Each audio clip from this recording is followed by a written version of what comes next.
Let's get out of this screen and go to the load restart point. My apologies for keeping part 5 away from everyone. It's kind of a long overdue because I've been lazy for the last few days, but this is Rotor Storm 331, back to doing some more Final Fight 2 Haggar Easy Any % tutorial. And today we're going to be studying round 5, which is Italy. This is the pre-ultimate level for Final Fight 2.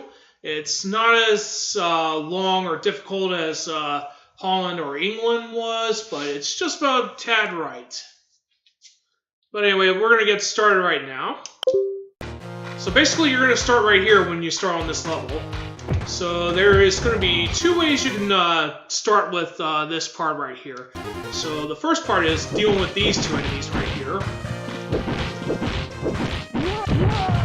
And then you could go over here. Okay, I did that wrong. Let me do a better example. But anyway, the general idea is to get take out those 2 first, then take out the Mick that appears on the left and go after Elik and Elliot.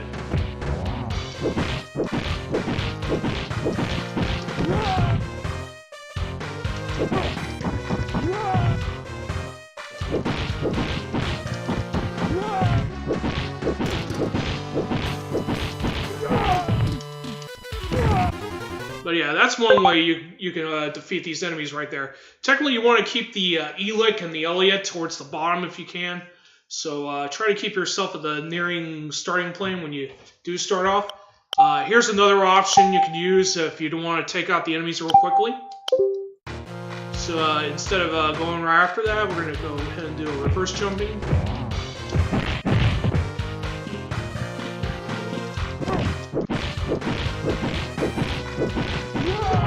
And that's another way you can defeat them.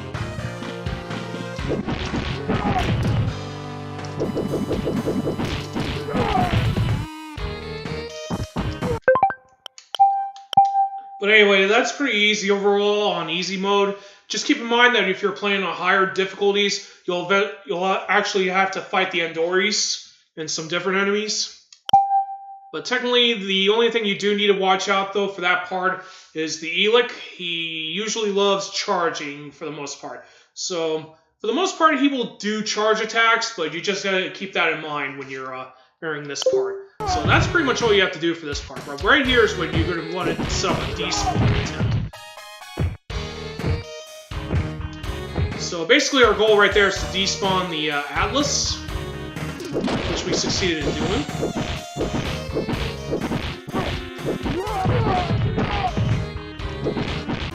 Now the reason why we had to get rid of that Atlas real quick was if you could successfully despawn him, that reduces the amount of enemies you have to deal for this part pretty much roughly by only 1. And technically 1 less enemy is just as good as anything else. So right here you want to take out the common foes and get rid of this Atlas AACP. So that's pretty much all there is to it. It's going to take some time to actually get that despawn. Just remember, you want that Atlas to be on the opposite side of the pillar that's shown on screen before you when you're doing the chain throw. And sometimes that Atlas can give you a hard time with setting up chain throws, so you got to be very careful when you're approaching them because those guys can still bear hug you without warning. So we're going to go ahead and create a restore point right here. So right now you want to go over here. Now the reason why I jump backwards is to pretty much get these guys into position, like right here.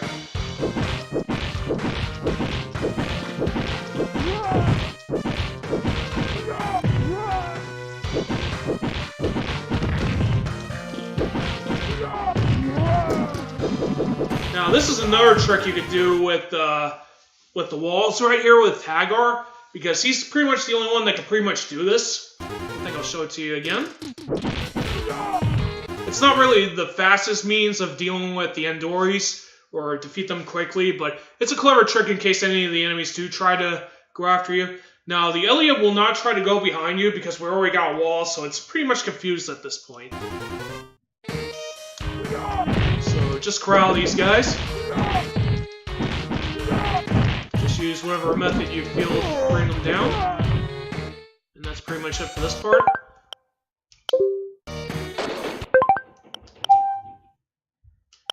We'll go ahead and create a restore point right there. If you're not having a good time doing the infinites against these enemies, it's a good idea to corner all 3 of the enemies towards the wall, and that way you can get as much damage on them as quickly as possible. It's very hard for Haggar to get the infinite on the Leons and Roberts because those guys can try to jump away from you. So the next part right here, you want to pick up this invincibility item. And you do want to use this because you do have to deal with the enemies that come right after you.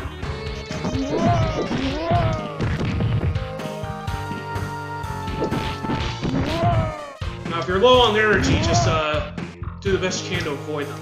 So right here, this next part, we're going to try to set up a despawn. Now it is possible to set up a triple despawn for this one. Okay, that did not work. We're going to have to go back to that point again. But anyway, it is possible to score a triple despawn on that one.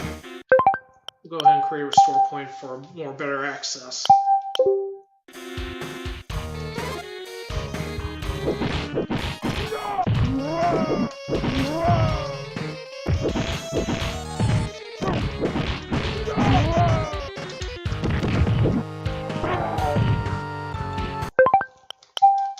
Okay, but anyway, that area is pretty rough with a very little life.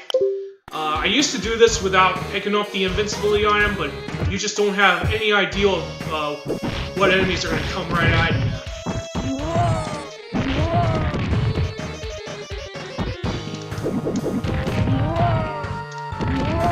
And you do need to be ready just in case any of these guys come at you. Okay, this time I'm going to try to set up for a triple despawn if I can. So I usually go up to this point. Once you pass this point, try to get all 3 enemies at once and then just quickly hop backwards. So we got rid of 2 out of 3. That is nice. So technically, this area is very important to get that triple despawn, or at least 1 or all 3 of them if possible. Because this part right here, you'll have to fight with roughly 7 Elix. So if you add all those 3 enemies together with those 7 Elix, you're dealing with 10 enemies for this force point. So it's important to get rid of them quickly. Now you do want to be careful in dealing with the Elix because they're very unpredictable.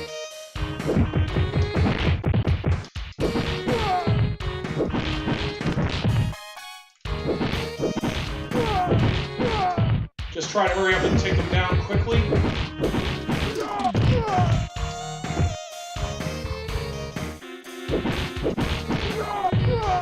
And depending on your health situation, it can be a lot more different. I'm going to go ahead and create a restore point right here.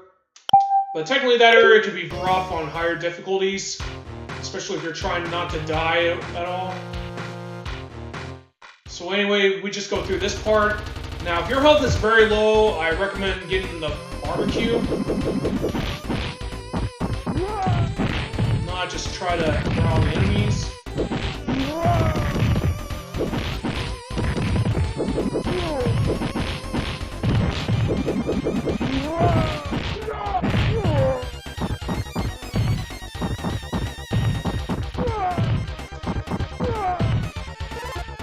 Alright, that's not bad. Okay, I'll hold off on creating that final restore point. But technically, the overall ideal is pretty much attack that Scott that comes up. You do have to watch. The one thing you do have to watch out for that strat though is that Leon can either jump at you or just walk towards you. Definitely the best scenario is that you want him to walk towards you, and then you just probably want to corral the enemies towards the wall. Of course, the robber that emerges next can give you some problems if he does decide to leap at you. So unlike what I just did, if your health is pretty low, I recommend picking up the barbecue. But if not, you do want to keep that barbecue intact until all the enemies are eliminated, because this boss fight with Rolando is the real reason why I wanted to keep that barbecue intact for this part. So Rolando is pretty much the most dangerous boss in the entire game. And he will move around, and you're not going to have a whole lot of chances of striking him. So when I was trying to find a faster way of dealing with Rolando a few years ago, I was learning to speedrun this game. Rolando pretty much gives Haggar a difficult time for the most part, since Haggar's not very fast, and since he's pretty much invincible when he runs around.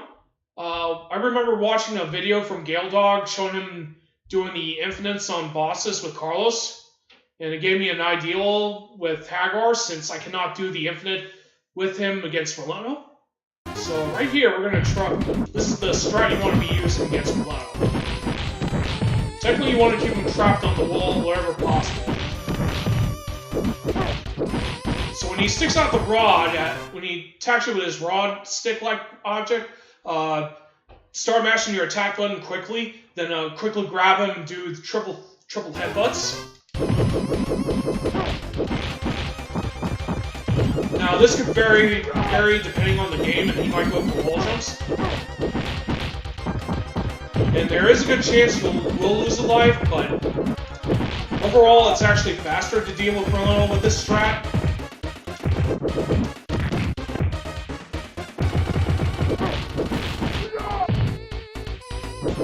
So when he goes to this final part, you want to be able to grab him, do 2 blows, then do triple headbutts on him. Now, where Rolando drops the grenades on you depends on what plane your character is on. So if your character is on the bottom plane, when he gets on the balcony railing and starts throwing those grenades, the grenades are going to land wherever your character is at. So technically, you want to keep them either at the bottommost plane or the topmost plane. That's probably your best option overall when you're trying to avoid the grenades, but it works. Now sometimes when you try to hit him, he will get knocked down. Now normally this would have been a little bit more better setup, so I'm going to try that again. Oh, I thought I created a restore point. So we're going to go back through the elevator, and then we'll do this again. And we do know what to expect. So if you're going for safety, pick up that barbecue. Just jump.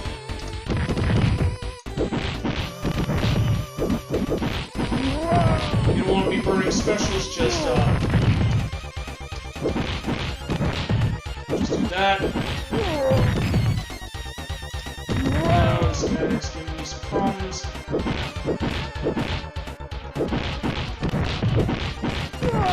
He only takes 6 hits overall, but technically if you want to go for the safer strat, you probably want to pick up the barbecue immediately. So this is pretty much how I do my Rolando fights with Haggar.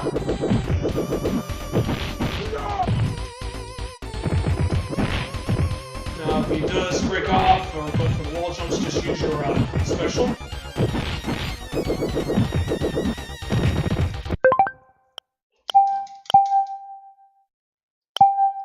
Alright, we'll do this one more time, go through my risky strats again.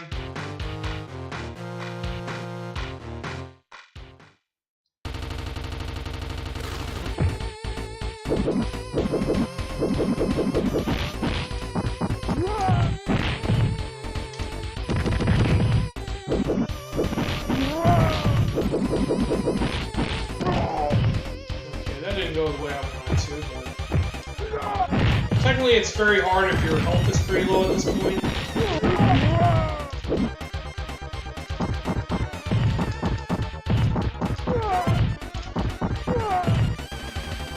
And this time around I'm going to actually do Crater Storm.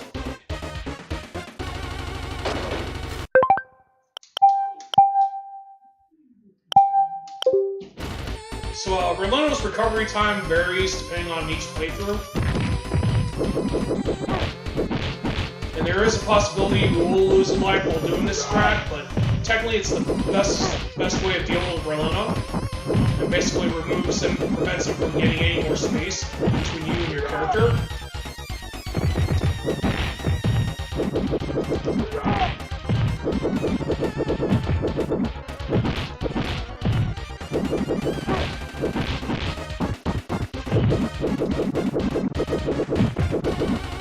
Now sometimes Rolando will throw you if your button mashing is not very good. He presses for the most part, so keep that in mind. And just be mindful of the grenades. And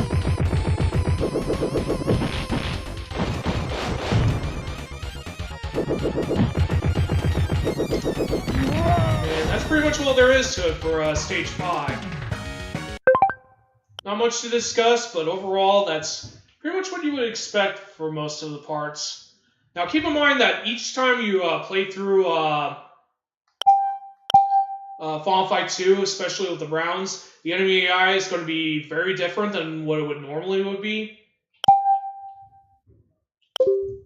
So, unfortunately, while I was able to get Rolento pretty easily, he might get very cocky of doing those wall jumps all the time. The one thing to keep in mind with Haggar and Maki is that they need to use their extra joy attacks to knock Rolento off of his wall jumps. Carlos is pretty unique because his normal attacks will allow him to pretty much knock Rolento off the wall, so you don't have to have him burn any of your life meter for extra joy. But the whole point of that strat's mainly to restrict Rolento's movement. So that way he doesn't give you any problems with throwing you around, strike you with his staff all the time, and basically force him to either attack you, try wall jumps, or go to the railings. Technically, the two best options for that fight is to pretty much force Rolento to either attack you with a rod, which is the most possible scenario, or have him jump on the wall railings, and then you just do a normal chain attack and force him to that wall. So that's pretty much all there is to fighting Rolento, and he is pretty easy once you utilize the strat. It works for all three characters, it's not just Haggar. So if you don't have very good skills with doing infinites with Maki or Carlos, you can fall back on the strat and use that to deal with Rolento and not have any problems facing him at all. I'm going to go ahead and create a restore point right here. And that's going to be it for this part 5 of Final Fight 2. I know there wasn't that much to discuss, but it's important to keep in mind that depending on your playthroughs, and for the most part and what your strats are, it could get easy or hard depending on what happens. So just keep that in mind when you're playing Final Fight 2. Is that enemy AI is going to be very different, it's going to be very passive, and things might not go the way you want to. I mean, I was very lucky enough to get that chain throw on that Atlas earlier for that despawn, but sometimes you might not get in range, or he might grab you instead and kind of ruin it. It's just things do happen when you're speedrunning Final Fight 2. There's not really much you can do about it except for resetting, keep playing and practicing and making sure you get good on it. So that's going to be it for part 5 right now. I'm going to go ahead and create a restore point for part 6. So the next time I do part 6, it's going to arguably be the longest part of the tutorial because Japan is the longest stage aside from Holland. And that is roughly 5 parts of stage 6 to go through. The first part is pretty easy, but everything else just gets ridiculously hard. You might as well consider Japan the uptown version of Final Fight 2. Pretty much. But anyway, I will post on Twitter when I'll be doing part 6. Probably won't be doing that tomorrow because of other things going on, but I'll let you guys know. And that's going to be it for me tonight, because unfortunately I will not be able to do any more streaming due to the fact that I have to go to bed early, but I will see you all next time for the final part of Final Fight 2 Haggar Easy Any Percent. I hope this tutorial and video helps you folks get into learning to run Final Fight 2, and I will see you all next time for the finale.